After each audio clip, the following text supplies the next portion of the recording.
¿Qué tal, doctores? Buenas noches. Hoy vamos a continuar con la segunda clase de nefrología, que es nefropatía crónica o enfermedad renal crónica. Antes, nosotros este tema yo lo veía como insuficiencia renal crónica. Vamos a comenzar a grabar.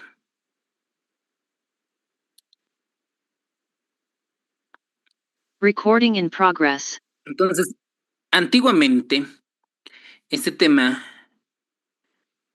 lo estudiábamos como insuficiencia renal crónica. Ese era el tema. Porque solamente hablaba de insuficiencia, de suficiencia, solo de función, ¿no es cierto? Solo de función sería una función anormal del riñón, ¿ok? Pero actualmente ya es una enfermedad, es decir, nefropatía crónica terminal, que para hacer el diagnóstico no solamente tomamos la función. ¿Cómo medimos nosotros la función? Con tasa de filtrado glomerular y otras funciones además. Y también para hacer el diagnóstico necesitamos alguna anormalidad estructural, ¿no? Vamos a denominar acá lesión renal. En este caso, toma como parámetro la albuminuria. Entonces, el mundo de la nefrología en cuanto a la hemodiálisis Recording stopped. es un problema importante de salud pública. Cuando al paciente con diabetes, al paciente con hipertensión, al paciente con otra normalidad, con factor de riesgo, porque estas enfermedades a un principio no dan clínica, ¿no es cierto? No dan clínica. Entonces, ya cuando están descuidados o cuando llega un problema, un crónico se reagudiza, llega a tener terapia de reemplazo renal, ya sea hemodiálisis, ya sea diálisis peritoneal o trasplante renal o otro tipo de soporte renal. Entonces, cuando al paciente nosotros le mostramos que usted, si no se controla la diabetes, no hace dieta, no toma sus medicamentos, no hace ejercicio, puede terminar en esto. Probablemente recién así les podamos presionar. ¿Ok? Y ustedes saben, todos los centros de hemodiálisis grandes en nuestras ciudades principales, en Cocha, La Paz, Santa Cruz, están repletos de pacientes con diálisis y aparte que si no tienen soporte económico no pueden costearse el servicio.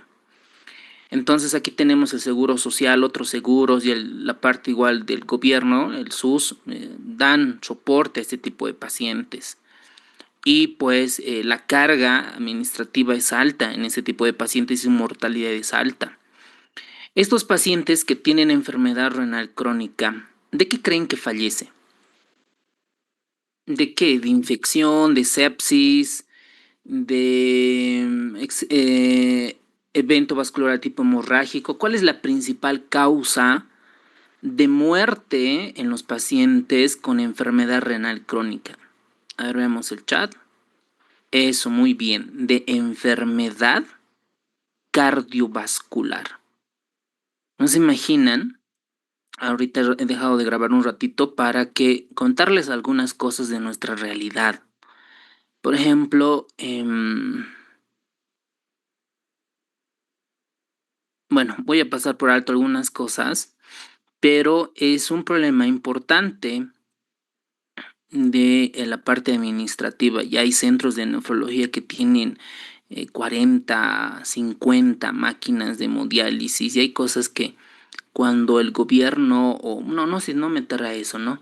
Sino cuando hay instituciones o cuando el nefrólogo quiere realmente lucrar y no ver en los pacientes, hay casos, he visto casos en la vida real, que cuando antes de someter a hemodiálisis, se le pide, ¿no ve? VIH, hepatitis C, hepatitis B, y pues estas máquinas, no sé si por ahorrar en el filtro que ustedes ven acá, en el filtro, los contagian. Hay centros, ¿no? Hay centros que realmente descuidan a los pacientes con enfermedad renal crónica, es un problema grave, porque no puede ser que un centro de hemodiálisis que todos sus pacientes tengan hepatitis B, hepatitis C o VIH.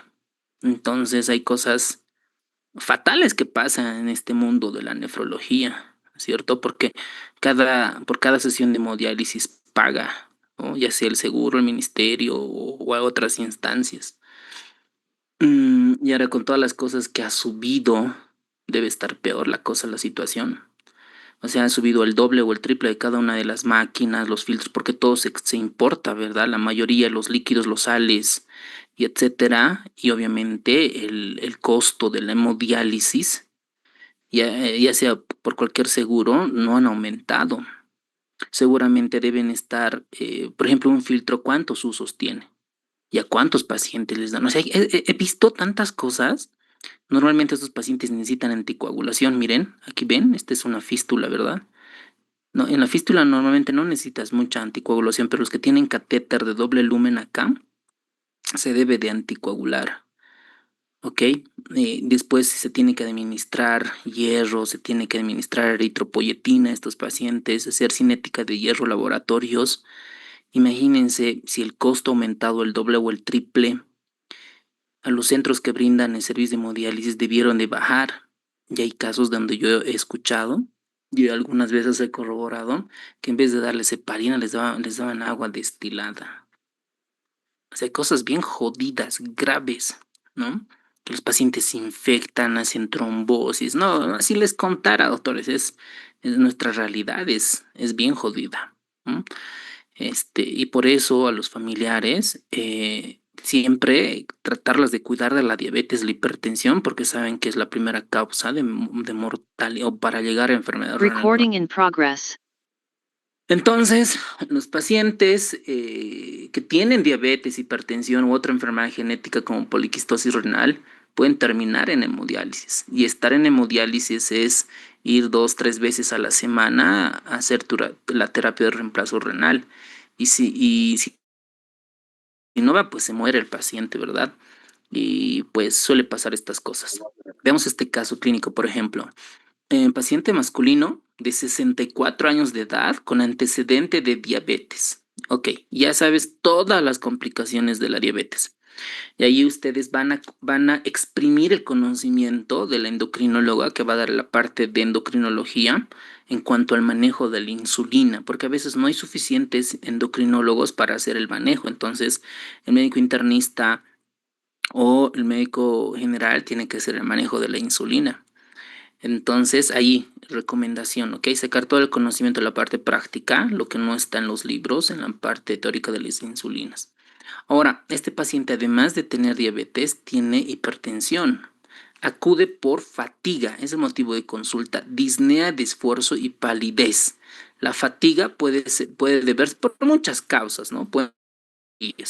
Pero también la enfermedad renal crónica llega con fatiga. Disnea, ¿por qué puede tener un paciente enfermo renal crónico? ¿Por qué pudiera tener disnea? Puede ser por sobrecarga hídrica, una de las causas frecuentes, porque no esté dializando correctamente, no esté sacando el líquido como tal, o puede haber una infección que es frecuente en los pacientes con hemodiálisis. Palidez, esto es básico, ¿no?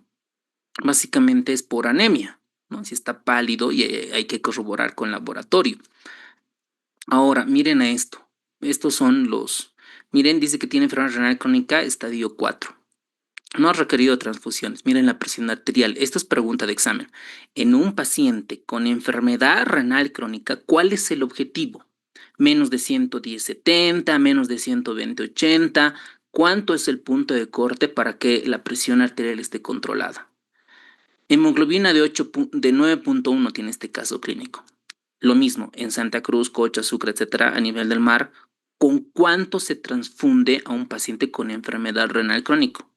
Y en la altura en la altitud, perdón, en la altitud tenemos historia o investigaciones que digan con cuánto vamos a administrar sangre a un paciente renal crónico. Tenemos estudios.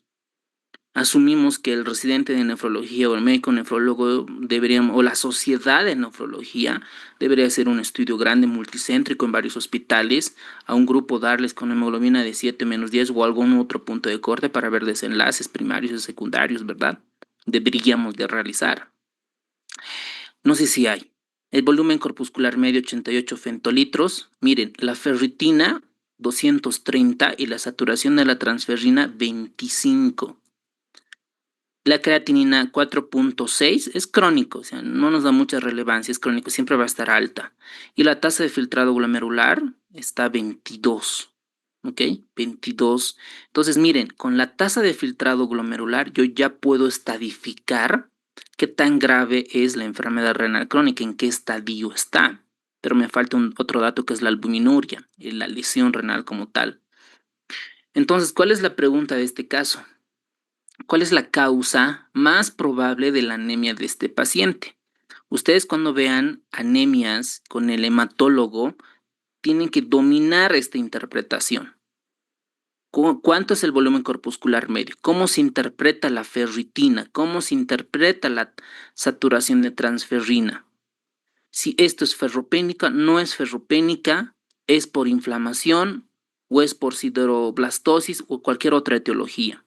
Entonces, en un paciente renal crónico, lo primero que nosotros tenemos que pensar es que el paciente tiene una producción insuficiente de eritropoyetina, ¿verdad? Porque en la anterior clase habíamos visto que el riñón cumple funciones hormonales, sintetiza eritropoyetina, comienza a activar a la vitamina D, comienza a sintetizar renina, sus hormonas, el riñón. Entonces, una de las causas frecuentes de anemia en un paciente con enfermedad renal crónica es por insuficiencia de la eritropoyetina. No sintetiza, no produce eritropoyetina. Ahora, ¿es exclusiva? No. Un paciente renal crónico puede tener anemia por ferropenia, por hipovitaminosis B12, puede tener. Entonces, primero habrá que descartar, ¿no? Decir, ok, a ver, veremos cómo está la ferritina, cómo está la saturación, ¿no? Entonces, para esto tenemos que pedir laboratorios. En los laboratorios, en este caso, se pide la cinética de hierro. Cinética de hierro para ver cómo están estos valores de ferritina y otras variables, para descartar que no tenga anemia por ferropénica. Y también descartar anemias por deficiencia de vitaminas. ¿Ok? Entonces, antes de que nosotros o como médicos administremos eritropoyetina. Bueno, veamos otro caso. Una mujer de 59 años de edad en hemodiálisis desde hace 2 años por enfermedad renal crónica estadio 5, secundaria nefropatía hipertensiva. Consulta por dolor óseo. Miren este dato. Presenta dolor óseo y presenta debilidad muscular. Otro es el caso del motivo, ¿no? El motivo de consulta. Miren sus laboratorios. Calcio 9.8, relativamente normal. 6.2, alterado el fósforo. Alterado la PTH y la fosfatasa alcalina elevada. Miren el calcitriol, está muy bajo. Entonces, ¿cuál es el mecanismo fisiopatológico por el que explica su estado actual? Miren, uno de los temas bonitos, alucinantes en un paciente renal crónico, es el metabolismo de calcio, fósforo y todas las consecuencias del sistema óseo y la PTH, y la calcitonina, el calcio. Es un tema exclusivamente de la parte de enfermedad renal, porque eso no se ve, no repercute tanto en la lesión renal aguda. Entonces, aquí hay muchas alteraciones en calcio y fósforo. Puede haber inadecuada activación de la vitamina D, ¿ok? Alteración en el calcio, alteración en el fósforo, alteración en la paratormona, alteración en la calcitonina, muchas patologías que alteran todo este sistema metabólico. Ustedes saben que cuando nosotros vamos al sol, lo primero que es sintetizar vitamina D, ¿no? Comenzamos a formar vitamina D y esta vitamina D se tiene que activar en varios órganos. Una de ellas es en el riñón, ya se vuelve una vitamina D potente. Y esta vitamina D a nivel celular activa receptores para el calcio, activa para que pueda absorber a nivel intestinal y a nivel renal. ¿Ok? Bueno, entonces con esos dos casos clínicos trato de llamarles la atención, sobre todo cuál es la definición, vamos a recordar cómo se hace el diagnóstico de enfermedad renal crónica, cuál es la fisiopatología, cómo vamos a diagnosticar y cuál es el tratamiento para este tipo de pacientes. ¿Ok? Entonces, ¿cuál es la definición? ¿Qué dice el libro de Harrison? Dice, es un proceso fisiopatológico que acompañan anomalías en la función, miren, la función del riñón y deterioro progresivo de la tasa de filtración glomerular. Ah, ok. Entonces, yo la función, ok, indirectamente voy a ver con la tasa de filtrado glomerular. Esta se relaciona, dice, con la tasa de filtrado glomerular y la albuminuria. Ahora les voy a dar aquí el tip. Para hacer el diagnóstico, habíamos comentado que necesitamos la función y nosotros corroborar la lesión renal por más de 3 meses. Esta podemos corroborar con biopsia, podemos corroborar con otros estudios que me digan que existe realmente lesión estructural por más de 3 meses.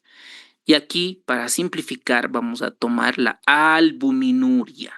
Albuminuria. Tenemos dos parámetros. Por eso allí en el libro de Harrison dice, se relaciona de forma estrecha con tasa de filtrado glomerular, función, y albuminuria, que me traduce lesión renal.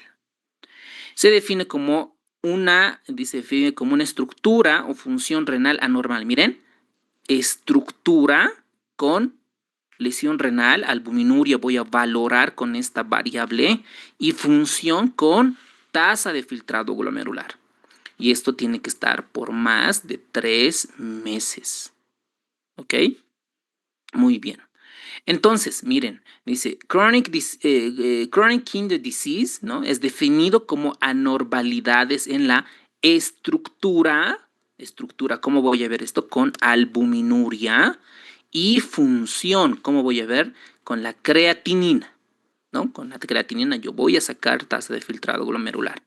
Presente por más de 3 meses con, miren, es el dato, con implicaciones a nivel de la salud, ¿no? A nivel de la salud y clasificado y ver la causa, ver la categoría a través de tasa de filtrado glomerular y ver la albuminuria. ¿Ok? Entonces nosotros cuando valoramos un paciente, digamos que viene con creatinina de 5, tiene anemia, la ecografía muestra anormalidad en la relación córtico-medular, este paciente es crónico y yo voy a estadificar, ¿ok? Gracias a la tasa de filtrado glomerular y la albuminuria.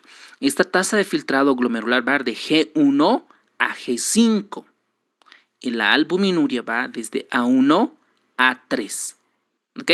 Con esas dos variables yo voy a comenzar a hacer diagnóstico y estadificarlo al paciente. ¿Qué más? La progresión y el riesgo de la enfermedad renal crónica está relacionado con dos cosas, lo que hemos comentado, tasa de filtrado glomerular y la albuminuria. ¿Cómo voy a sacar? ¿Qué necesito para sacar esta variable? Necesito pedir en laboratorio la famosa creatinina. Listo, suficiente. Doctor, ¿puedo pedir otro laboratorio como NGAL, la anterior lo que nos ha comentado, o algún otro biomarcador? Puedes pedir, pero para los criterios de diagnóstico que digo, necesitamos creatinina, ¿no? ¿Qué significa esto? Este refleja cuánta sangre se filtra por glomérulos por minuto, entonces indirectamente yo estoy valorando cuántos glomérulos tiene el paciente. ¿Cómo están los glomérulos? ¿Ok? La otra es daño en el filtro glomerular. Y eso voy a valorar con albuminuria. Y para esto necesito un examen en orina. Entonces, a menor tasa de filtrado glomerular, mayor albuminuria. Esto no es una correlación lineal. Quisiera mostrarles más artículos, cómo se han investigado esto. Y es alucinante cómo van llegando a cada definición. Ahora, ¿qué es la nefropatía en etapa terminal? Otro concepto. Les comentaba que antes era insuficiencia renal crónica, ¿no? Que era insuficiente el riñón en cuanto a las funciones de lo que necesitaba el ser humano. Pero habíamos dicho que esto no solamente se trata de función, porque también tenemos que demostrar lesión estructural, ya sea por varios estudios que vamos a comentar. Cuando esta insuficiencia... Hola, hola. Hola, mami, dime.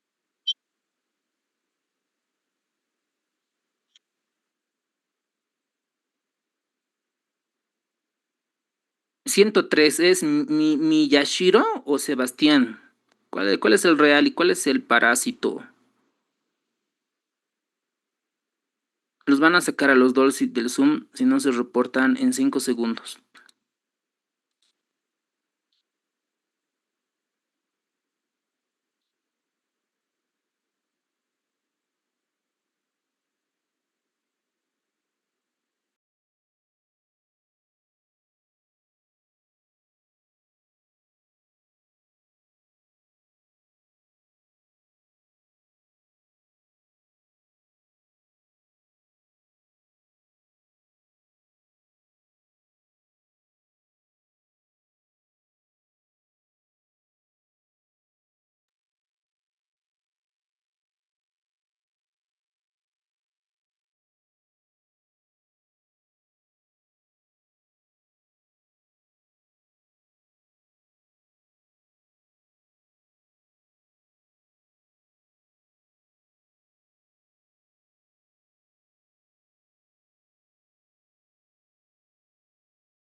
Ok, bueno, entonces les comentaba que la parte de... ¿Dónde estábamos? En la parte de tradicionalmente se llamaba... Ok, ya.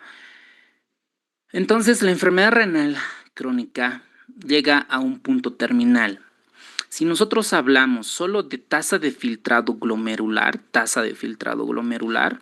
normalmente suele estar menor a 15. El riñón ya no puede mantener la homeostasis, el equilibrio. ¿De qué? De pH, de la regulación de la presión arterial, del equilibrio hidroelectrolítico, de la síntesis de hormonas y muchas otras. Entonces, cuando el riñón no puede mantener el pH, el paciente que va a tener una acidosis metabólica con NGAP elevado. Si la presión no puede controlar, va a comenzar a tener retención de líquidos y aumento de la presión arterial. Lo mismo con las hormonas, el paciente va a tener anemia, va a tener hipocalcemia, hiperfosfatemia, toda la parte metabólica. Y como el riñón no puede excretar sustancias tóxicas, acumulan toxinas, líquidos y electrolitos. Entonces estas toxinas se va a convertir en uremia. Y la uremia es lo que mata al ser humano, al cerebro, al corazón, al pulmón y otras. Entonces el paciente muere sin tratamiento de reemplazo renal y para evitar necesita terapia de sustitución renal. Entonces, actualmente un paciente que ustedes escuchen que esté en nefropatía en etapa terminal es un paciente que está en estadio 5. Ya se la considera nefropatía en etapa terminal. Eso sugiere que tiene una tasa de filtrado glomerular menos de 15 ml minuto por 1.3 metros cuadrados. Bueno, veamos esta pregunta. Una de estas es incorrecta con relación a la fisiopatología de la enfermedad renal crónica. Una causa primaria son los depósitos de complejos inmunitarios, ¿ok? La hiperfiltración de hipertrofia en las nefronas, pero ¿está en qué estadio? La hiperfiltración principalmente ocurre en la fase inicial, a un principio. Menor actividad intrarrenal del eje de la angiotensina del sistema renina-angiotensina-aldosterona, y existe hipertrofia y esclerosis inadaptativas, y la menor, otra es la menor masa renal por una lesión aislada que puede causar deterioro progresivo de la función renal. Clásicamente, nosotros vamos a ver ahora la fisiopatología en las enfermedades primarias y en las enfermedades secundarias. Ustedes recuerden, la anterior clase habíamos visto cómo el riñón tiene sus glomérulos. Su arteriola aferente entra, hace un ovillo como una lana, el glomérulo, y sale la arteriola eferente, ¿no es cierto? Ahora, Cuando el glomérulo va muriendo, digamos por diabetes, va muriendo, aquí vamos a ver un ejemplo. Miren el libro de Harrison acá, hay una esclerosis, hay daño endotelial. ¿Qué significa esclerosis? Cicatriz, fibrosis. Es decir, que el glomérulo está muriendo. Entonces, miren esta imagen y lo han esquematizado bonito. Miren, aquí tenemos un lumen, ¿no? Y aquí, estos glomérulos, los pocos que quedan, los pocos, hay una hiperfiltración. Hiperfiltración. Entonces, en etapa inicial, un riñón, ¿qué hace? Hace hiperfiltración e hipertrofia de los glomérulos. Y esto compensa a un principio. Puede ser que nosotros ahora tengamos una enfermedad o veamos un paciente que tiene hipertensión no controlada, diabetes no controlada, y esto es lo que genera, hay una hiperfiltración e hipertrofia. En la parte primaria, en la fisiopatología de enfermedad renal primaria, puede existir depósitos de inmunocomplejos. Por ejemplo, en una enfermedad de una vasculitis que tiene compromiso renal o en una inflamación que tenga glomerulonefritis. En las secundarias ya existe reducción de las nefronas con hipertrofia e hiperfiltración de dichos glomérulos. Miren este esquema alucinante, cómo es el riñón normal, su arteriola aferente, la arteriola eferente, su glomérulo. Cuando este glomérulo va muriendo, hay esclerosis porque tiene diabetes la persona o porque tiene hipertensión arterial, los otros glomérulos van hiperfiltrando, va hipertrofiándose. ¿Cuál es la consecuencia? Aumento, señores, doctores, aumento de la presión intraglomerular. ¿Ok? Entonces, una persona que tiene diabetes, hipertensión, en el glomérulo lo que genera es hipertensión intraglomerular. Y por eso nosotros cuando damos medicamentos, vamos a dar medicamentos para bajar esta presión intraglomerular. Cuando en farmacología, en el libro de Goodman y Gilman, Velázquez, Flores y otros mencionen medicamentos para bajar la presión intraglomerular, se están refiriendo a esto, ¿no es cierto? Que han muerto glomérulos y los glomérulos que quedan van a hiperfiltrar, hipertrofiar y por ende aumentar la presión intraglomerular. ¿Cómo sucede esto? El aumento por la angiotensina 2. Constriñe la arteriola aferente y la eferente, por ende van a comenzar a disminuir la presión intraglomerular. ¿Ok? Pregunta para ustedes, ¿qué medicamentos tenemos para bajar la angiotensina 2? Pueden activar su micrófono. Serían los IECA, tal vez, doctor. IECA ARA2. Exacto, doctor, excelente. Entonces, indirectamente los YECAs, los ARAs, son ¿cómo podríamos denominarlo? Antihipertensión intraglomerular. ¿Ok? Antihipertensivos intraglomerulares. ¿No es cierto? Bonito análisis. Entonces, los YECAs bajan la presión intraglomerular. Por eso un paciente que tiene hipertensión arterial y está tomando enalapril, losartán, candesartán o todas las combinaciones que ustedes deseen, indirectamente a su riñón lo estamos cuidando porque estamos antagonizando la función de la angiotensina 2, por ende bajar la presión intraglomerular. ¿Por qué? Se ha demostrado que al aumentar esta presión glomerular mueren más los glomérulos. Es como en la falla cardíaca, a un principio compensan, pero destrozan al corazón. ¿Ok? Entonces, en un paciente con enfermedad renal crónica, lo que existe es mayor actividad del sistema renina-angiotensina-aldosterona, sobre todo angiotensina. ¿Para qué? Para aumentar la presión intraglomerular. Por eso nosotros en nefrología usamos los YECAs, enalapril, todos los YECAs para bajar dicha presión glomerular. ¿Ok? Muy bien.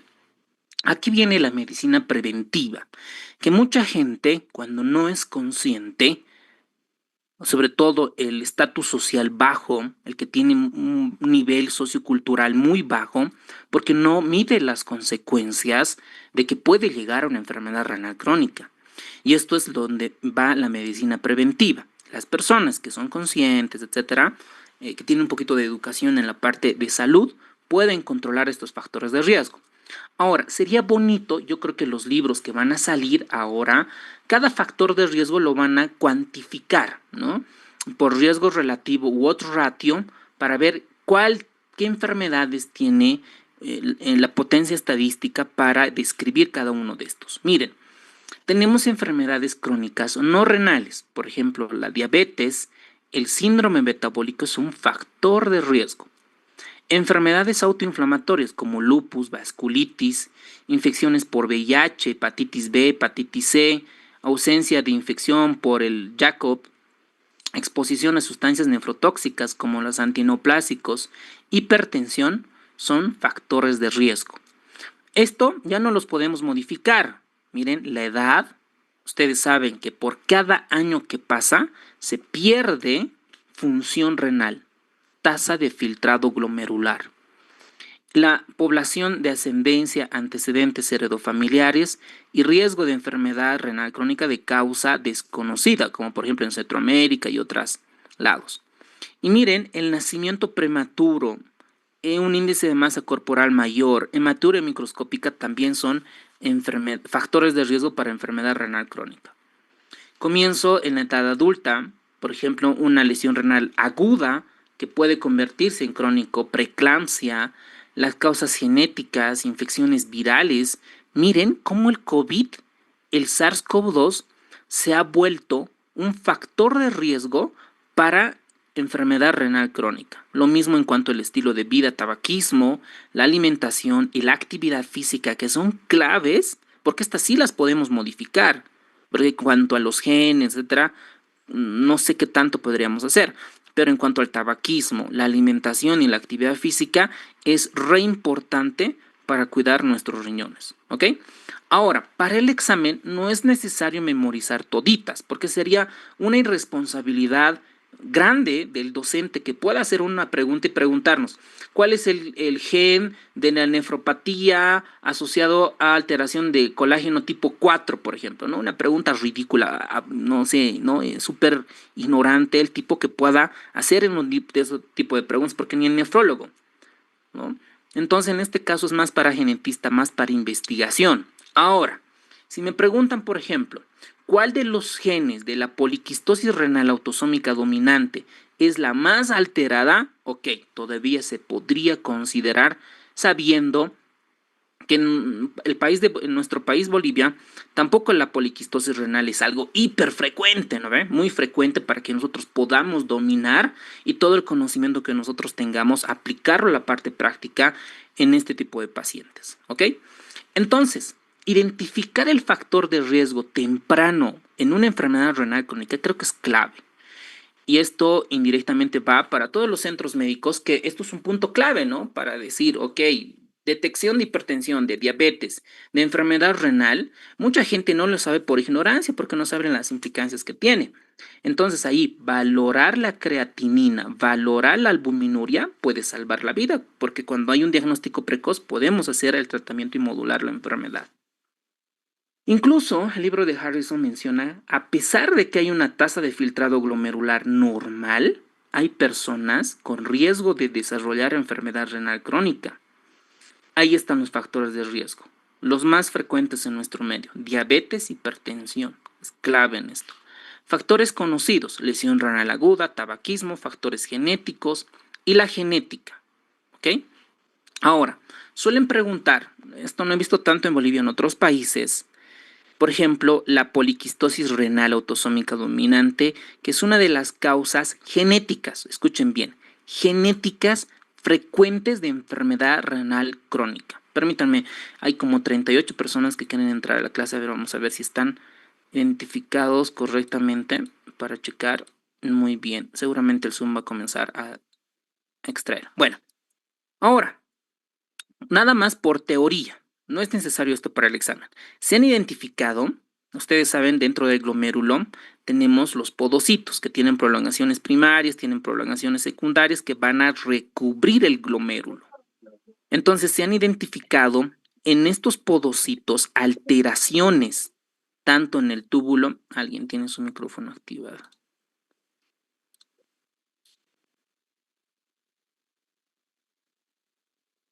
Ok. Por ejemplo, hay un gen que es el APOL1. Cuando está alterado, generan glomerulosclerosis segmentarias focales. Esto para pediatría nefrológica o para nefropediatría es importante porque los pacientes, niños que tengan enfermedad renal, hay que identificar las causas y muchas de ellas están relacionadas con la parte genética. Ahora, uno de los criterios de diagnóstico para ver enfermedad renal crónica es de estimar la tasa de filtrado glomerular, ¿no es cierto? Esta tasa de filtrado glomerular, hay muchas fórmulas para sacar este valor, que vamos a usar la creatinina en este caso. Las fórmulas más usadas, matemáticamente aceptadas a nivel mundial, antes era, bueno, en las guías desactualizadas. Actualmente para ustedes es el CKD-EPI. El CKD-EPI es una de las fórmulas que más se usan, porque están validadas por estudios científicos, para determinar la tasa de filtrado glomerular. Va a usar como variables la creatinina, la edad, el sexo y el peso corporal, y va a ajustar a la raza. Gracias a estas variables vamos a sacar la tasa de filtrado glomerular. Esta tasa de filtrado glomerular nos va a decir qué tanto está funcionando bien nuestros riñones. Entonces, normalmente suele ser 120 ml minuto, ¿ok? Esto a los 30 años. Y miren este dato. Después de los 30 años, disminuye la tasa de filtrado glomerular en 1 ml minuto por año. Entonces, a los 70 años, vamos a tener 70 ml. Sería ideal no tener 70 ml. Pero si nosotros hacemos una corte, identificamos más de 50 años, nosotros en Bolivia podemos sacar cuánto es en promedio y el desvío estándar para ver esta tasa de filtrado glomerular. Y es un dato importante que un leve aumento de la creatinina puede representar una caída significativa de la tasa de filtrado glomerular, sobre todo en adultos mayores. ¿Por qué? Porque está asociada que la edad disminuye la tasa de filtrado glomerular. ¿Ok? Ahora, otra variable, habíamos visto que la función lo vemos con tasa de filtrado. La lesión estructural del riñón vamos a ver con la albuminuria. Y un método recomendado es la relación albúmina-creatinina. Lesión con función en orina. Y estos valores tienen que recordar, como médicos, ustedes deben dominar, ¿no? Saben cuánto es la hemoglobina normal, el azúcar normal, el colesterol normal. ¿Tienen alguna idea? Lo mismo con estos valores. Esto no es exclusivo del internista, del intensivista, del nefrólogo. Esto, todos los médicos deben de dominar estos puntos de corte de la relación albúmina-creatinina, porque se ha demostrado que detecta precozmente la lesión renal, ¿ok? Sobre todo crónica. En hombres, más de 2.5 miligramos milimol, y en mujeres esta relación más de 3.5. Este marcador, este método, nosotros vamos a detectar daño glomerular precoz y enfermedad microvascular sistémica. Si ustedes quieren hacer campañas en su centro médico, ver la función del riñón, este método es el ideal para hacer estos. Obviamente esto la población no lo sabe, ¿no ve? ¿No? A él no le importa, solo quiere saber si está enfermo su riñón. Aquí lo complementarán con ecografía renal, le complementarán con hemoglobina y otras cosas, ¿ok? Muy bien, como medicina preventiva. Ahora, la otra es la predicción de progresión a diálisis. Ahí tenemos muchas páginas que también menciona el libro de Harrison, donde incluye varias variables para sacar estos factores de riesgo. La estadificación. Esta imagen es un recorte del libro de Harrison, donde miren, la tasa de filtrado glomerular, ya sea por el MDRDS, que es Modification, ¿no?, of the Diet in Renal Disease Study. Miren cómo la tasa de filtrado glomerular tiene su fórmula. Esto en la resin, algunos te pueden preguntar cuál es la fórmula del MDR. ¿Ok? Esta fórmula. No creo, en los exámenes de la resin no he visto tanto. En Bolivia no lo han preguntado. Y en otros países también esto es un poco más de memoria, porque ya hay aplicaciones que las pueden sacar. El MDCalc o cualquier otra aplicación que ustedes. Multiplicar por 0.74 en mujeres y por 1.22 en pacientes de raza negra, ¿no?, de ascendencia africana, para sacar ¿cuál? La tasa de filtrado glomerular. ¿Ok? Ahora, la ecuación del CKD-EPI. Este es el modelo matemático, la ecuación por la cual se extrae la tasa de filtrado glomerular. ¿Cuáles de las dos vamos a usar? CKD-EPI. ¿Ok? El CKD-EPI está recomendado con todas estas recomendaciones que nos realizan. ¿Ok? Muy bien. Ahora, vamos a clasificar. Permítame, voy a borrar todo lo que está acá y vamos a ver la estadificación. Atentos, doctores, para esto. Atentos. Para estadificar la enfermedad renal crónica, vamos a tomar dos variables. La tasa de filtrado glomerular, que indirectamente me va a medir la función, la filtración, y otra es la lesión renal. La lesión renal estructural. Esta la voy a medir con albuminuria persistente. La función de la tasa de filtrado glomerular va a ir en, miren, 1, 2, 3, 4, 5, 6. 6. Mientras que la albuminuria me va a ir en 3. Cuando yo voy a diagnosticar enfermedad renal crónica, tengo que poder decir en qué estadio está. ¿Ok? Por ejemplo, vamos a tener un paciente que tiene creatinina, nos ha salido de 1.9. ¿Ok? Ahorita saquen su aplicación, usen el CKD-EPI. 1.9 miligramos de cilitro tiene de creatinina. Viene a hacerse un control, un checklist, medicina preventiva. ¿Ok? Tiene creatinina 1.3.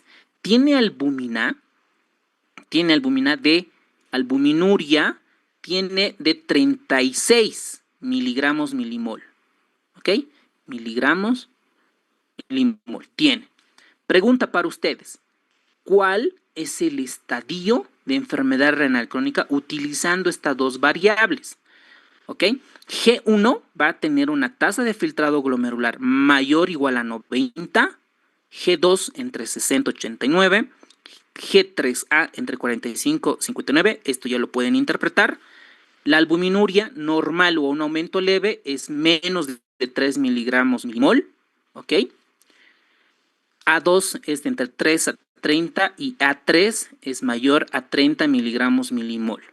Y gracias a estas dos variables yo voy a estadificar y puedo decir, tiene un riesgo leve, moderado o tiene un rojo, una enfermedad progresiva. ¿Ok? Me va a servir también como pronóstico. Entonces, 30 segundos, por favor. Pueden activar su micrófono, pueden escribirlo igual en el chat.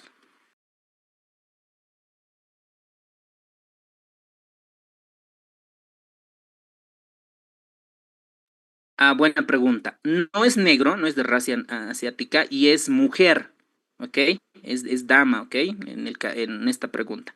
Creatinina de 1.9 y tiene albuminuria de 36 miligramos milimol.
A ver, muy bien, muchas gracias por participar.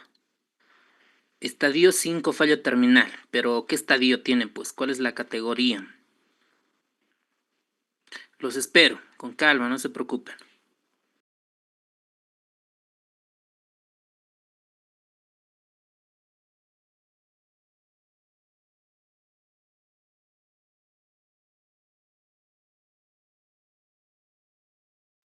$70, ¿no? Sí. 70 años, femenina.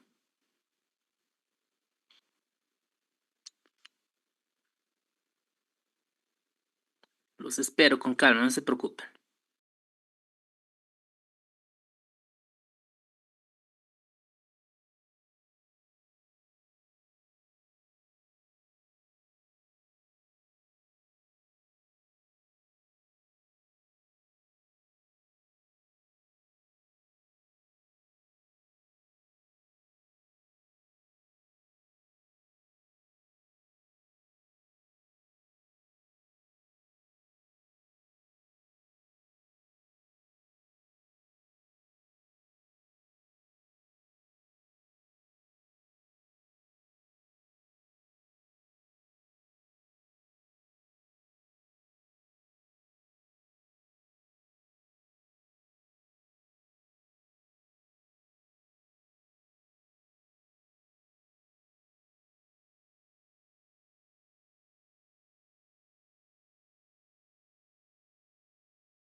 A ver, muy bien.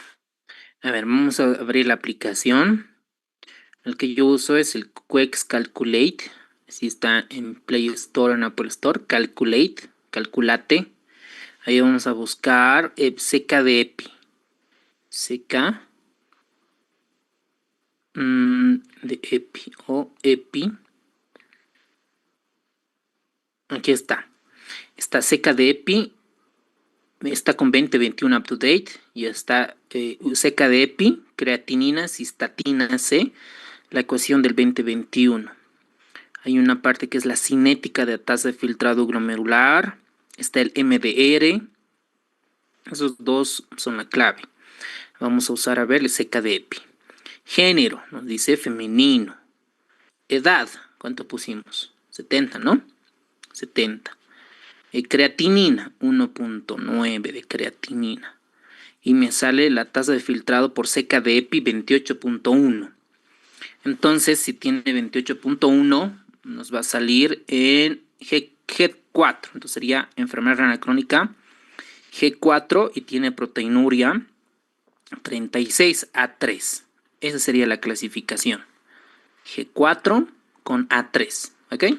Entonces está muy fácil. Muy bien, Alexandra. Muy bien, doctor José. Muy doctora María. Excelente, muy bien. Todos los que han sacado el valor. Excelente, doctores. Muy bien. Entonces vamos a continuar. Estas son las fórmulas, ¿no? El MDR y el CK de EPI. No sé qué tanto los que van a postular a un solo puesto, tal vez tengan que memorizar la ecuación del MDR y del CK de EPI. ¿Okay? Yo sé que es mucha memoria, pero sería muy X, ¿no? Que pregunten la ecuación. Entonces, ¿qué vamos a hacer?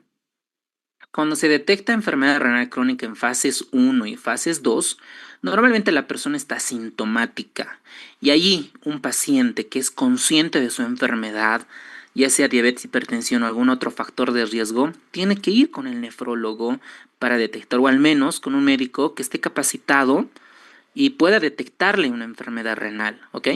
Ya en etapa 4, en fases 3 y 4, ya aparecen los síntomas. ¿Cuál es el síntoma más frecuente o cómo uno se da de cuenta? Es por la fatiga y la anemia que presentan los pacientes. Y hay trastornos del calcio, del fósforo, PTH, el factor de crecimiento. Miren este dato, doctores. Factor de crecimiento derivado de fibroblastos 23. Tienen hiponatremia, hipercalemia, acidosis metabólica, pérdida de apetito y desnutrición. Cada uno de estos tenemos que recordar por qué sucede, cómo sucede. Bueno, entonces veamos.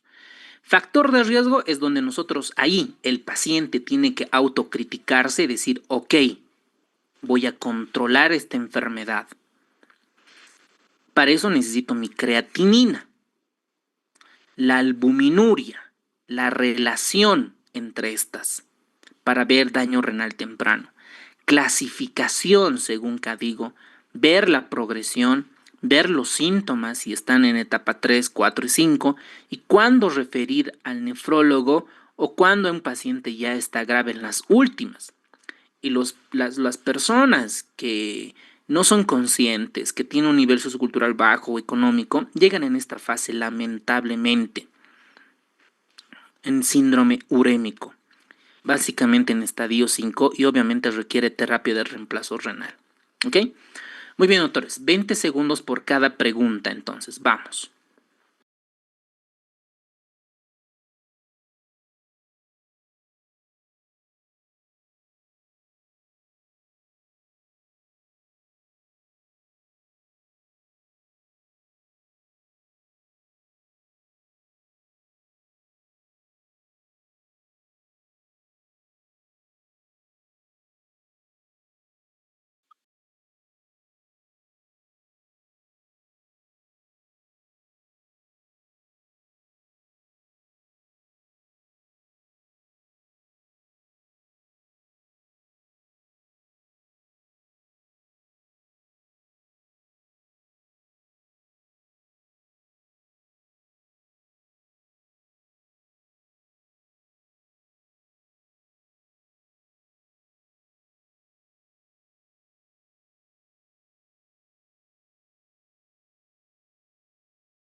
Esta relación de albúmina-creatinina, la diferencia, ¿no ven?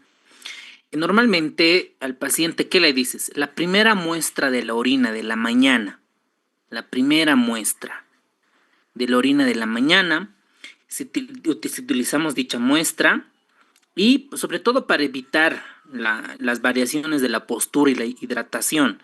Entonces le pedimos la albúmina urinaria, esto va a estar reportada en miligramos litro, ¿ok? O miligramos decilitro, como ustedes prefieran, y vamos a tener la creatinina urinaria, ¿ok? Entonces hacemos la relación, dividimos entre estas dos. Entonces ahí tenemos nuestros puntos de corte, ¿no? Aquí nos preguntan cuál de los siguientes valores de esta relación se considera anormal en mujeres. A ver, veamos qué han contestado.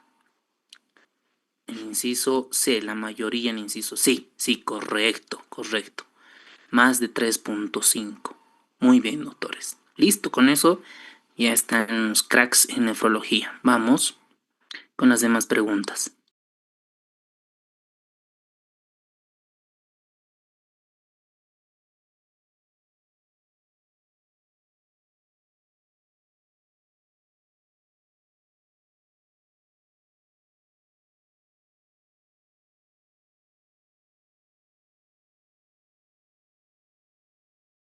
Excelente, doctores. Es como indirectamente nos estuvieran preguntando cuál es la causa, tenemos así, ¿no ve? ¿Cuál es la causa más frecuente de enfermedad renal crónica? Nefropatía diabética, eso todo el mundo lo sabe, hasta el heladero de la esquina, ¿no?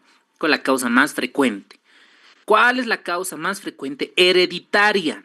Hereditaria de enfermedad renal crónica, hereditaria, es la poliquistosis renal, ¿verdad? ¿Cuál de la poliquistosis? ¿Cuál es el gen? Eso. La poli, no, es el D, poliquistosis renal. Miren, poliquistosis renal, PKD. Ok, muy bien. ¿Cuál es el patrón de progresión esperado de la tasa de filtrado glomerular con el envejecimiento normal? Es decir, por año, ¿cuánto perdemos?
Muy bien, doctores.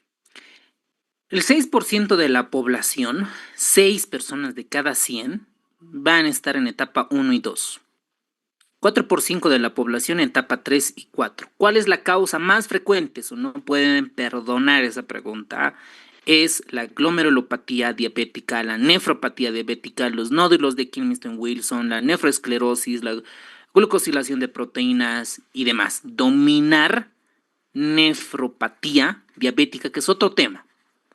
¿Cómo es? Nefropatía diabética. Tómala acá.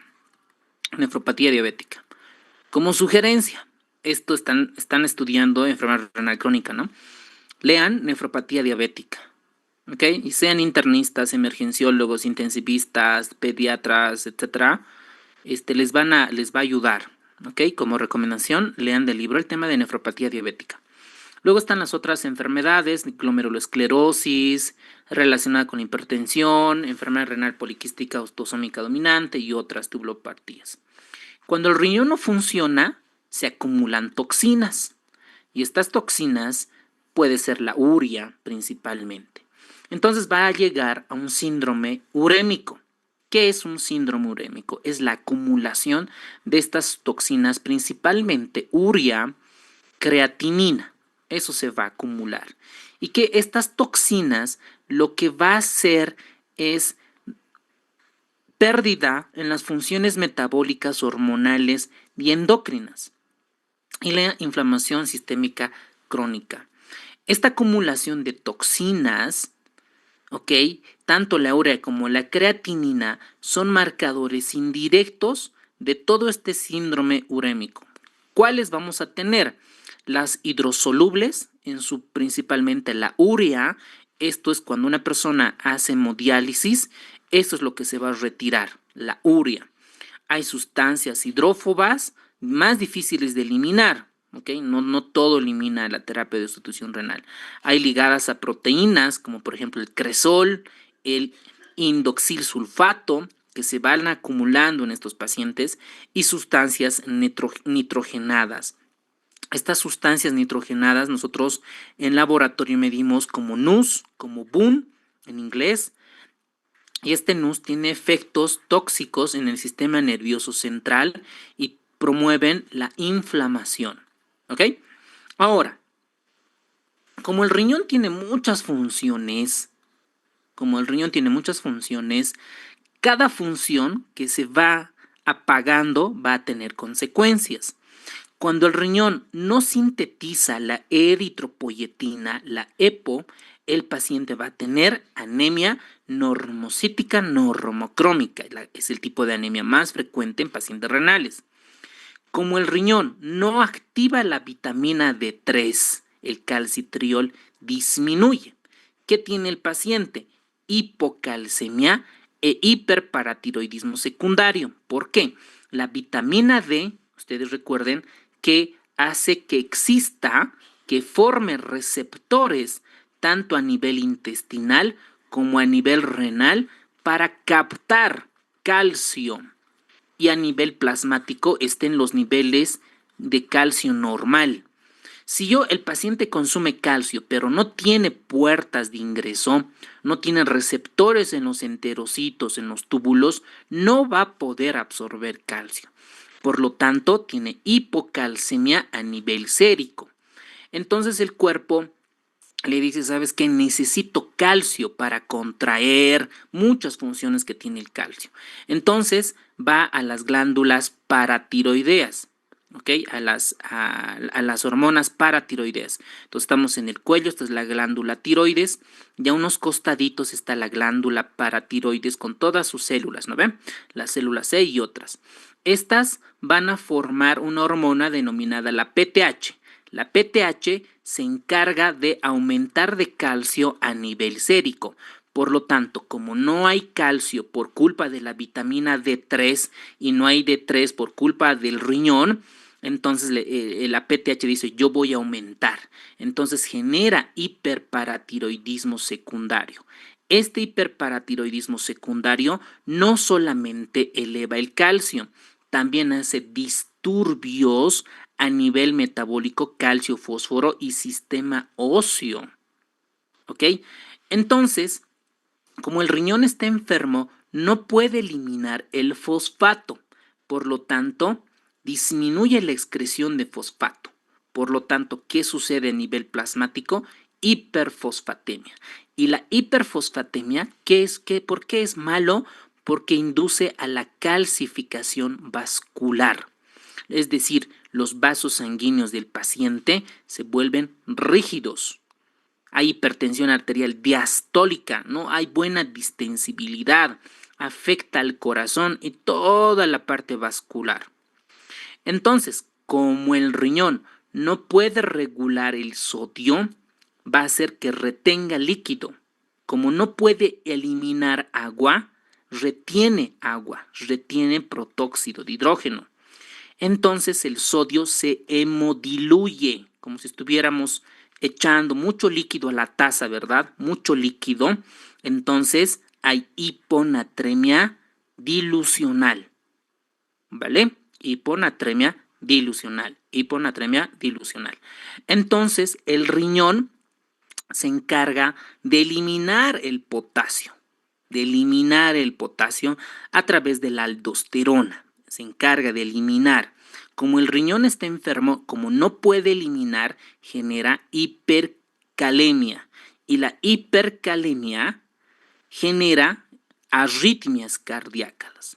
¿Cuál es la arritmia más frecuente en pacientes con enfermedad renal crónica? La fibrilación auricular. ¿Ok?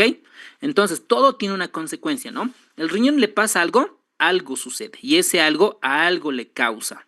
Por ejemplo, la hiponatremia puede tronar al cerebro y puede generar edema cerebral, hipertensión endocrina, confusión y coma. La hipercalemia puede matar al corazón, genera hipercalemia, arritmias, fibrilación auricular y cualquier tipo de otra arritmia. Como el riñón está enfermo, no puede generar bicarbonato y no puede eliminar hidrogeniones. Al no poder eliminar hidrogeniones, se generan acidosis metabólicas con anion gap elevado. Entonces, todo por culpa del riñón. ¿Qué más sucede? Como el riñón está enfermo, no puede degradar ciertas hormonas. Aumentan las concentraciones de la PTH, por lo tanto, ¿no? Aumenta el calcio y todo el disturbio osteometabólico, aumenta el factor de crecimiento de fibroblastos, el 23, incluso esto es uno de los biomarcadores tempranos para la alteración del fósforo porque se acumula, aumento de la insulina, doctores. ¿Qué generará en el paciente? Si un paciente está en enfermedad renal crónico y disminuye el catabolismo de la insulina, ¿qué consecuencia metabólicamente va a tener el paciente?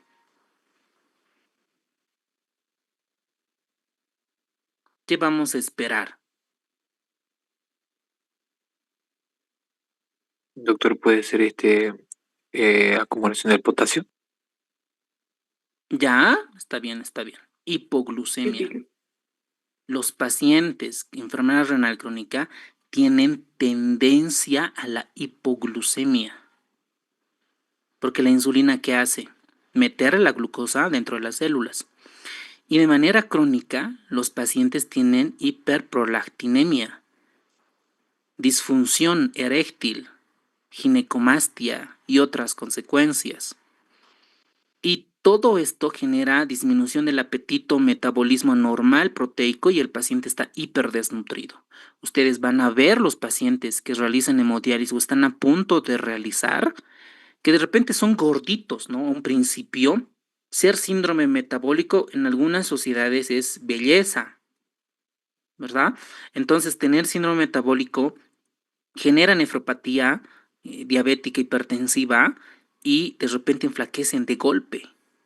Han debido ver ustedes pacientes que a un principio están gorditos, con sobrepeso, bonachones, y de repente, ¡boom!, flaquitos.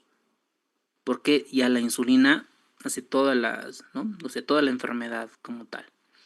Muy bien, doctores, 20 segundos por cada pregunta, vamos.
Esto es clave.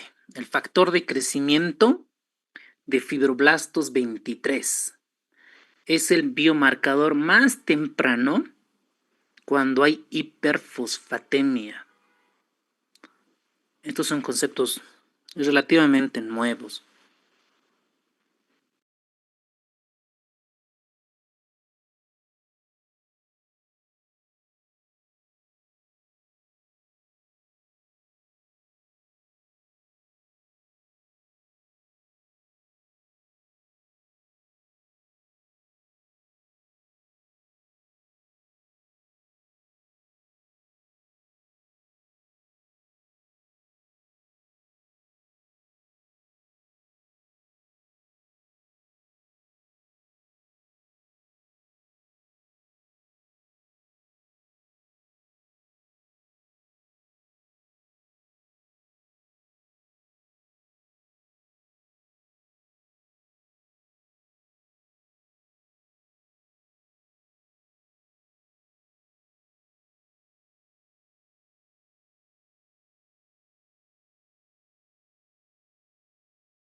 Muy bien, doctores, están excelente cuando veo las respuestas que están contestando. De verdad, muy bien.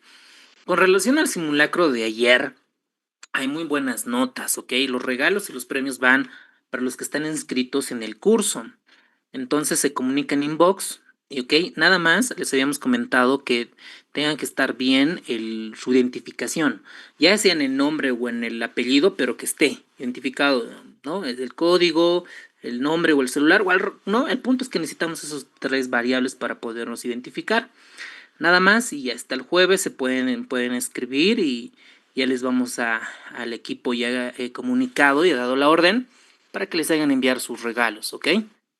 Muy bien, ahora veamos las manifestaciones clínicas. ¿Cómo llega el paciente? A un principio, en fase 1-2, no hay clínica, ¿no? Probablemente incluso ni tenga hipertensión ni tenga diabetes, ¿no? No tenga nada. Cuando ya llega la etapa 3-4 es donde ya existen manifestaciones clínicas, o sea, manifestaciones clínicas como laboratoriales. Lo primero, vamos a ver la retención de sodio. Habíamos comentado que el paciente tiene tendencia a la hiponatremia. ¿Por qué? Porque hay retención de líquidos. No hay que retención. Más bien sería el término correcto que el riñón o los riñones no pueden eliminar agua y por lo tanto retiene el paciente. Entonces, como no puede eliminar el agua, en el cuerpo retiene agua. ¿Qué va a pasar? a un principio en la parte periférica, en las piernas, en las extremidades inferiores, va a haber hinchazón, va a haber edema. ¿Ok? Si esto continúa, el paciente no le vale madres, no quiere acudir porque es el edema, se va a acumular en los pulmones. Y esto sí le va a ir a hacer llevar a la urgencia. No puede respirar porque se está ahogando en su propio líquido. Y a esto se llama edema pulmonar no cardiogénico por sobrecarga hídrica central. Aparte de esto, el edema, el paciente tiene tendencia a la hipertensión arterial. Su presión va a estar 180, 100, 150, 90. Tiene tendencia a elevar su presión arterial. ¿Ok? Probablemente un paciente que es consciente de su enfermedad apenas, ¿no? Si tiene diabetes, hipertensión, va a hacer sus controles. Y si le vale un poquito, va a tener edema en los miembros inferiores, va a decir, se me están hinchando los pies, tengo que ir al médico. Pero cuando ya no puede respirar, pues ya llega la urgencia. Otro trastorno es la hiponatremia por hemodilución, porque no puede eliminar líquido y obviamente se hemodiluye. Cuidado que acá estén reponiendo sodio. Acá no se repone sodio. El problema no es por pérdida de sodio, sino que es por acumulación de líquido. ¿Cuál será el tratamiento? Sacar ese líquido y el sodio va a comenzar a normalizarse. ¿Cómo vamos a sacar? Con restricción. Bueno, primero restricción hídrica. A todo paciente renal crónico en internación, en hospitalización, todas las soluciones se concentran. Si antes tú preparabas, ponte, no sé, meropenem en 200 cc que le pasen IV para 2 horas, ya no lo concentras en 200, sino en 50 o en 100 cc. Entonces, restricción líquida. Y otra es la terapia de sustitución renal, la filtración. ¿Ok? Y en el tratamiento es restricción de sal y diuréticos. Si el paciente todavía tiene diuresis renal, ¿ok? Entonces usamos diuréticos para sacar ese líquido. Por ejemplo, nosotros ahorita en terapia intensiva tenemos un paciente que como antecedente tenía hipertensión, tenía diabetes y por la infección, por la sepsis, por el choque séptico, llegó a lesión renal aguda. Y ahora no puede recuperar función renal. La creatinina no baja de 4. No baja de 4 y su diuresis, sin diurético, no orina nada, no tiene diuresis. Entonces, si esto pasa más de 3 meses, va a llegar a enfermedad renal crónica. Va a llegar. Entonces, nosotros como médicos le estamos dando diuréticos para sacar esos líquidos. Furosemida hemos dado dosis caballas, 400 miligramos en un día, 300 miligramos en infusión continua y bajaba la tendencia a la diuresis. En mi última guardia le hemos añadido un diurético osmótico que es manitol, le hemos añadido hidroclorotiazida, varios diuréticos para bloquear y para que pueda jalar líquido, ¿ok? Entonces mañana estamos de turno o a ver, veamos cómo va en estos días, cómo se ha comportado ese riñón para ver cómo está respondiendo, ¿ok? Entonces, para la sobrecarga hídrica necesitamos sacar ese líquido. ¿Qué más? En la homeostasis de potasio, ¿qué va a pasar? A ver, ¿qué está pasando? A ver un ratito.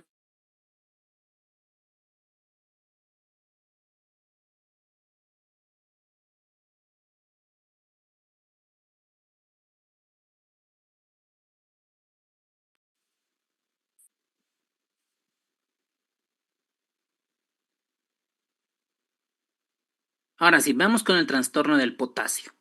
El paciente renal crónico tiene tendencia a hipercalemia porque no puede eliminar el potasio de los riñones.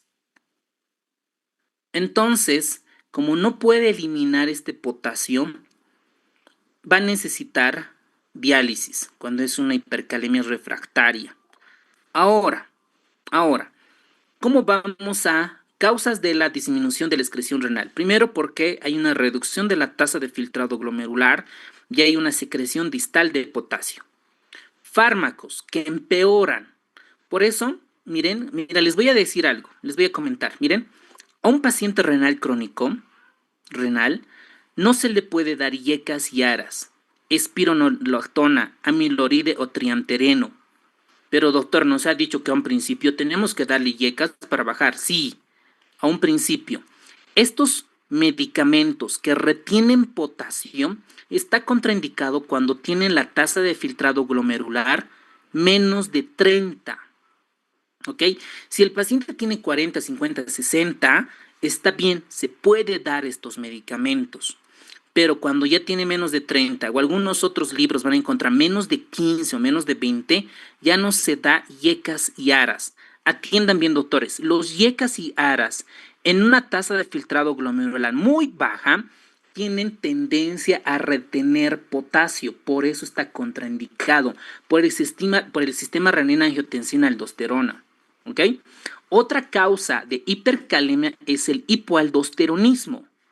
Hiporreninémico, porque no puede eliminar ese potasio. Recuerden que la aldosterona estimula, presiona para la eliminación de potasio. ¿Ok? Entonces, ¿cuál es el tratamiento? Dieta baja en potasio, resinas que secuestran la absorción de potasio como el patiromer, el poliestireno y los diuréticos que nos van a ayudar. Y al final, la hemodiálisis. Otra consecuencia cuando el riñón está enfermo es la acidosis metabólica. A un principio puede generarnos hiperclorémica porque hay una disminución en la producción de amoníaco y la disminución de excreción de hidrogeniones.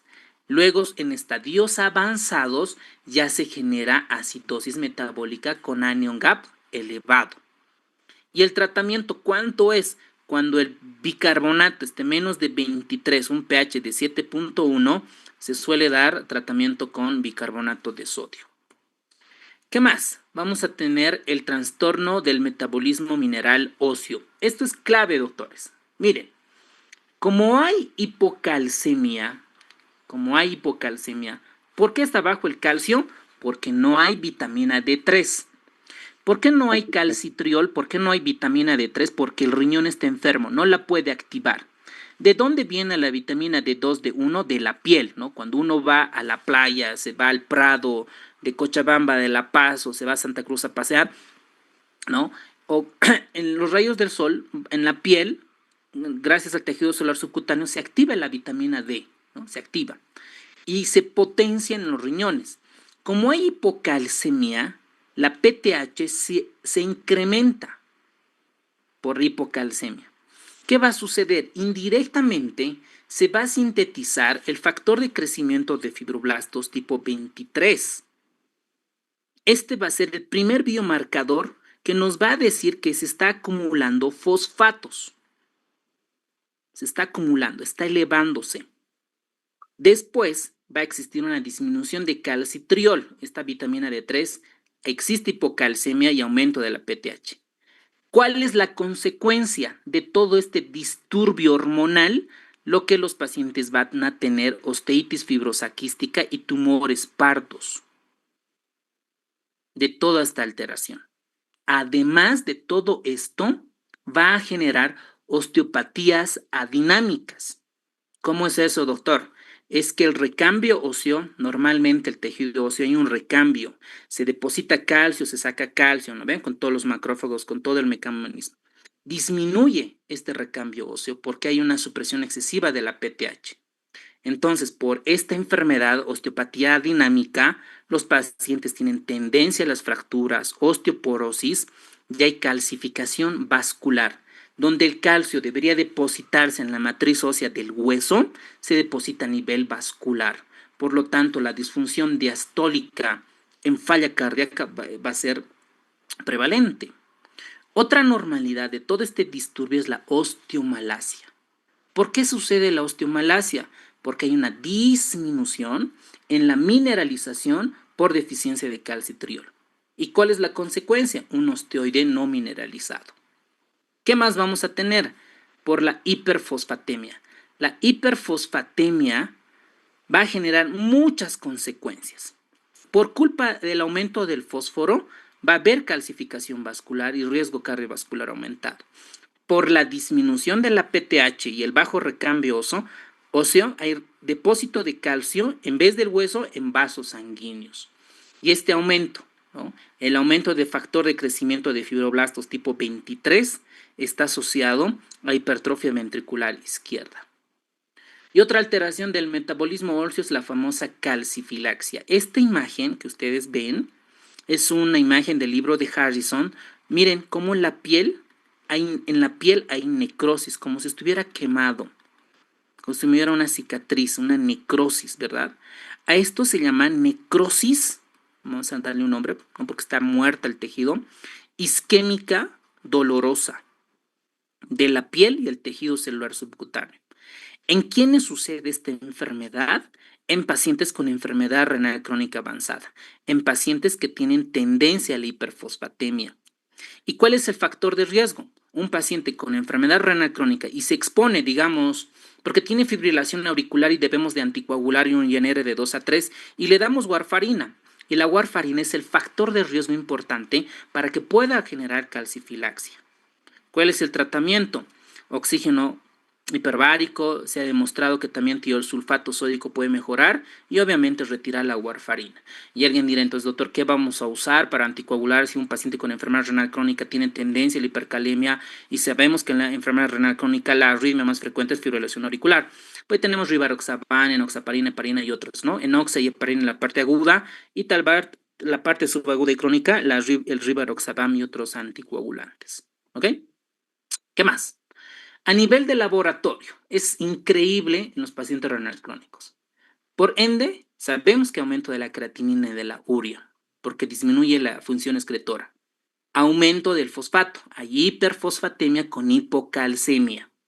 ¿Por qué hay hiperfosfatemia? Porque hay retención por disminución del filtrado glomerular. No puede eliminar el riñón el fosfato. ¿Por qué hay hipocalcemia? Porque está bajo la vitamina D3. ¿Ok? ¿Por qué hay aumento de la PTH? Por hipocalcemia. ¿Por qué hay acidosis metabólica? A un principio hiperclorémica, porque no puede eliminar los protones y porque no puede generar bicarbonato al riñón. ¿Por qué hay hipercalemia? Por hipoaldosteronismo y por secreción distal afectada y porque el riñón no puede eliminar el potasio. ¿Por qué hay anemia crónica? Por la disminución de la síntesis de la eritropoyetina. ¿Ok? Muy bien, doctores. Entonces, el paciente ¿por qué tiene hipertensión? Porque hay retención de líquidos. ¿Y cómo voy a manejar la retención de líquidos? Con diuréticos. Paciente con hipercalemia, acidosis metabólica que ya comentamos. ¿Ok? Muy bien. Una de estas es incorrecta con relación al metabolismo de calcio y fósforo en enfermedad renal crónica. Mayores valores de PTH, incluida la asteitis fibrosa quística, la lesión común del hiperparatiroidismo secundario, ¿ok? ¿Está bien? La osteomalacia por disminución de acción de las formas activas de la vitamina D, ¿ok? Las PTHs bajas o normales, osteopatías adinámicas. Los fosfatos retenidos disminuyen esto no jala, ¿no? Los fosfatos retenidos, recuerden, el primer dato, si un paciente está reteniendo fosfatos, es el aumento en la síntesis del factor de crecimiento de fibroblastos 23. ¿Ok? Entonces aquí esto no puede ser que los fosfatos retenidos disminuyan, más bien al contrario, aumentan la síntesis del factor de crecimiento de fibroblastos. ¿Ok? Muy bien. Este es el esquema alucinante de todas las alteraciones, ¿no? Recuerden, lo primero es que el riñón no funciona. Por lo tanto, hay hipocalcemia, hay hiperfosfatemia, hay alteración en la mineralización ósea.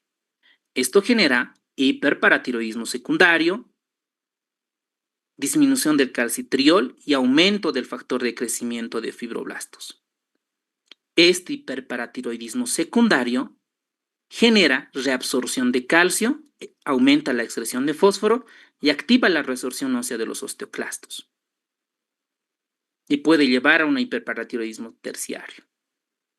De toda esta alteración fisiopatológica va a inducir a la fosfaturia y reduce la concentración de dichas enzimas como la hidroxilasa, y esto que estimula la disminución de la conversión de la 25 de hidroxivitamina D a 1.25 de hidroxicolecalciferol. ¿Ok?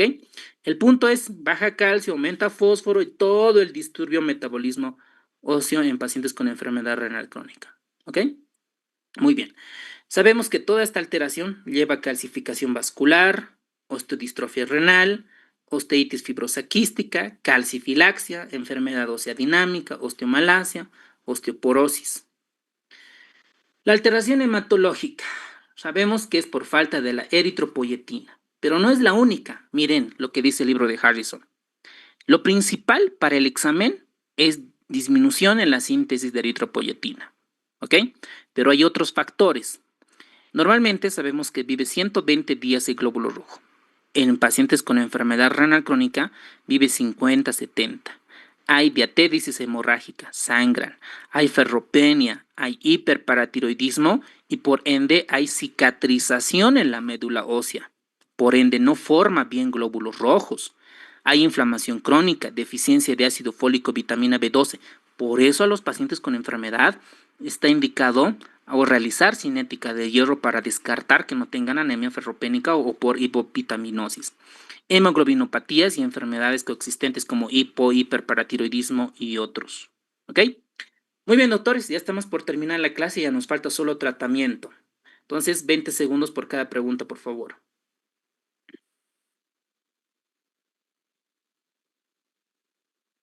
Ahí gracias.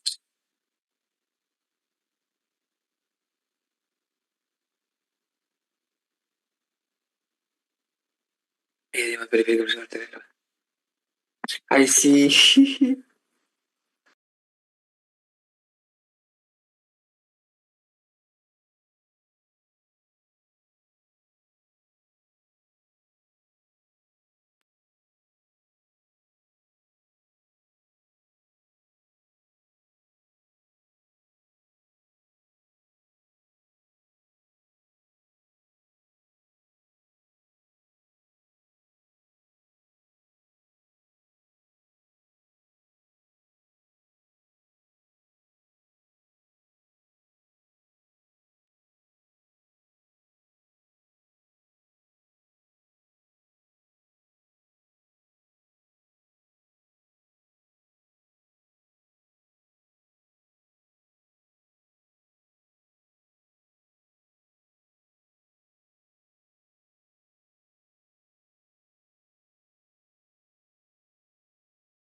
Muy bien, doctores, terminamos con esto. 15 minutos más y los dejo libres y luego ya, si están en La Paz, ya saben, ¿ok? Bueno, entonces terminamos con esto. El tratamiento. El paciente, ¿cómo llega a un principio asintomático que está en etapa 1, en etapa 2? El paciente está asintomático, ¿verdad? No tiene síntomas. En etapa 3, en etapa 4, el paciente puede venir por fatiga, puede venir por anemia o por alguna consecuencia de una función renal. En etapa terminal, todo lo que ustedes se imaginen puede venir por disnea, porque está acumulando líquido. Puede venir con algún trastorno cognitivo o del sistema nervioso central por alteración de sodio. Puede venir por alguna arritmia por alteración del potasio o trastornos de la acidosis metabólica. Entonces, eso nos va a ayudar. Viene por un motivo de consulta, nosotros hacemos toda la anamnesis y vemos por qué está haciendo esa sintomatología. Puede venir con hipertensión, alteraciones en la retinopatía, puede venir por dolor precordial, y el dolor precordial puede ser por un infarto o puede ser por pericarditis urémica. Si el paciente viene por pericarditis urémica, puede ser que tenga, bueno, ¿cómo vamos a auscultar la zona precordio? Vamos a encontrar el roce pericárdico y si nosotros le hacemos un electrocardiograma, miren doctores, vamos a encontrar elevación del segmento ST, pero en todas las derivaciones, en la mayoría, ¿ok? A diferencia, escuchen bien, a diferencia del infarto, es en 2 derivaciones continuas. 2 derivaciones, nada más, ¿no ve? B1, B2 puede ser, B3, B4, B5, B6 y ya, ¿no? Pero no en todas.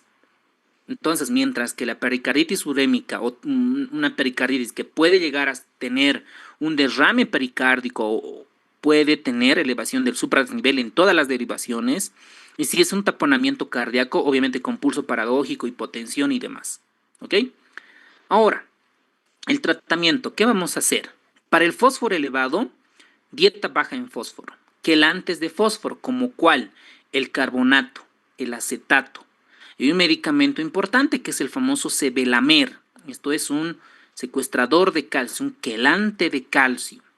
Luego tenemos lantano, el tenapor, que son quelantes de fósforo, perdón. La PTH elevada, para esto necesitamos calcitriol. Les damos vitamina D3, regulando, monitorizando el calcio y el fósforo. Luego tenemos algunos calcimiméticos. En su mayor representante es el famoso Sinacalcet. Bueno, luego evitar la hipocalcemia, no suprimir tanto el exceso de PTH porque tenemos más riesgo de osteopatías adinámicas. Para la hipertensión, esto es tratamiento para el trastorno de calcio, fósforo y hormonas. Para la hipertensión, ¿cuáles? El objetivo es tener una presión arterial, miren, menos de 130/80. Si hay proteinuria o diabetes mellitus, es restricción de sal. Luego, IECAS o ARAS. Recuerden, IECAS y ARAS. Controlando el potasio y la tasa de filtrado glomerular. Recuerden, si mi tasa de filtrado glomerular está muy baja, como 15-20, puedo bajar la dosis, vigilar siempre el potasio. Recuerden que la hipercalemia siempre genera arritmias. No siempre, no, es un factor de riesgo importante para arritmias cardíacas. Para la insuficiencia cardíaca, diuréticos, diálisis y corrección de la anemia y hipertensión. Para la dislipidemia, las estatinas siempre cuando el paciente no esté en diálisis. Dieta, ¿no? Manejo del síndrome nefrótico si está presente.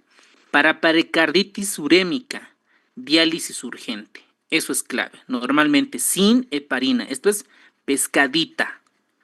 Pónganle unas 3 estrellas acá, porque el riesgo de que haga un hemopericardio es alto. Muy bien. Para la anemia, Normalmente las guías, esto se van a basar en las guías, pero en el libro refiere que la hemoglobina deberíamos mantener más de 10 gramos de decilitro, ¿ok? Entonces, los riesgos están, ¿no? De hipertensión, trombosis, evento vasculocerebral y otras, no subir tanto la hemoglobina. Entonces, si un paciente tiene menos de 10, debo descartar antes anemia. Miren, el hierro oral, si la ferritina está más de 10, ¿ok? Eso es el objetivo, yo debería tener buenas cantidades de hierro y saturaciones de transferrina. Y los famosos inhibidores, el famoso roxadustat. Este todavía está en estudio porque han demostrado aumentar la eritropoyetina endógena y la absorción de hierro. Seguramente ya tenemos el estudio, les voy a mandar el resumen detallado de este ensayo clínico para ver de todos los beneficios y riesgos que tiene. Trastornos hematológicos. Pueden tener los pacientes disfunción plaquetaria, riesgo trombótico, alteraciones neuromusculares como neuropatías periféricas, síndromes de piernas inquietas. Esto entró en mi examen de la residencia. ¿En qué enfermedad es frecuente el síndrome de piernas inquietas? Había falla renal, creo que vasculitis, y luego había enfermedad renal crónica, preeclampsia, creo, ¿no? Y la respuesta era enfermedad renal crónica, síndrome de piernas inquietas. Complicaciones centrales como hipomioclono asterixis, problemas nutricionales, los pacientes tienen anorexia, vómitos, desnutridos, estreñidos, alteraciones metabólicas, resistencia a la insulina. Por lo tanto, los hipoglucemiantes debemos bajar la dosis y sobre todo evitar metformina si el paciente tiene tasa de filtrado glomerular menos de 30, el paciente tiene disfunción sexual, infertilidad, alteraciones dermatológicas. Ustedes van a ver que los pacientes con enfermedades renal crónicas tienen una tez como de ladrillo oscuro, ¿no? Una tez así como de tierra oscura, y eso es por la acumulación de varias sustancias, toxinas, ¿no es cierto? Y estas toxinas al parecer les generan picor, escozor, ¿no? En término médico, prurito, les generan prurito. Entonces esto se controla con el tratamiento del fósforo, antihistamínicos o algunos opioides selectivos. Después hay otra enfermedad dermatológica que es la dermopatía fibrótica nefrógena, que básicamente en estos pacientes se evita un contraste que es el gadolinio, principalmente si tiene una tasa de filtrado menos de 30. ¿Qué más? Entonces, un paciente con enfermedad renal crónica está a la cabecera, sobre todo en renal que ya está en diálisis, a la cabecera del nefrólogo, está el cardiólogo, el neurólogo, el dermatólogo, la nutricionista. Es un manejo multidisciplinario. Lo primero, siempre recuerden, lo más barato, lo más eficiente es hacer un diagnóstico precoz, evitar controlar los factores de riesgo en la medicina preventiva. ¿Ok? Control de la hipertensión, diabetes y otras. Evitar las nefrotoxinas. Recuerden que los AINES, ¿no? Hay muchas personas que le echan paracetamol, ibuprofeno, metamizol, naproxeno para todo, ¿no? Recuerden, imagínense cuántas nefronas están perdiendo por esos AINES y están quitando la autorregulación en estos pacientes. Lo mismo la planificación anticipada, el manejo integral con todas las subespecialidades de la clínica. Entonces, para evitar la disminución de la progresión de la enfermedad renal crónica, recuerden la reducción de la hipertensión intraglomerular con YECAS y ARAS. Ajuste renal de medicamentos. Esto creo que en hospitalización, no tanto en medicina interna, pero tal vez en cirugía, traumatología y en otras especialidades, no se ajusta los antibióticos, los antiarrítmicos, los medicamentos a tasa de filtrado glomerular, todo para cuidar la función renal. La diálisis trasplante renal es la mejor posibilidad de rehabilitación completa al trasplante renal. Yo creo que todos los que van a hacer nefrología, medicina interna, luego nefro, está el fellow, ¿no? O la alta especialidad de trasplante renal, porque lo necesitamos en nuestro medio y nos falta todavía en nuestro medio, ¿ok? Optimizar todas estas cosas. Y sale más barato el trasplante renal que la hemodiálisis como tal, ¿ok? Muy bien, doctores, hemos terminado la clase. Muchas gracias por estar en la clase. Nos vemos la siguiente clase de nefrología. Recuerden que el viernes tienen la primera clase de hematología y ya les vamos a enviar el material de hematología al grupo, ¿ok? ¿Alguien tiene alguna consulta, duda o algo? Creo que también los quizzes ya hemos enviado. Y la parte de nefrología, los casos clínicos también ya lo estamos subiendo a la plataforma para que ustedes lo puedan repasar, ¿vale? Y el próximo miércoles, no mañana, el próximo, vamos a tener una recapitulación en banco de preguntas de neurología. De todos los temas vamos a sacar unas 15 preguntas y vamos a ir repasando, ¿vale? Todo con el objetivo de retroalimentar. Muy buenas noches, doctores. Doctor, buenas noches. Dale.